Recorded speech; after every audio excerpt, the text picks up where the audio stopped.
Well, Joanne, the attorney for that 31-year-old man said today that the evidence against his client was overwhelming. And while a plea deal is still possible, he said at this point, if it goes to trial, Raynard Coleman has nothing to lose.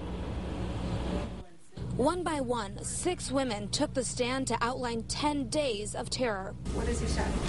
You lucky I didn't kill you.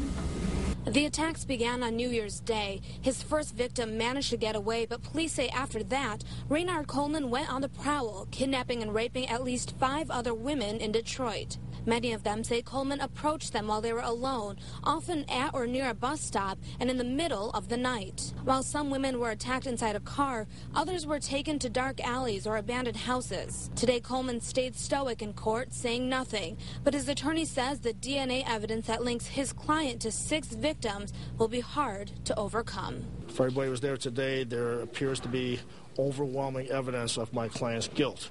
I'm not saying my client's guilty, but I'm saying, the evidence speaks for itself.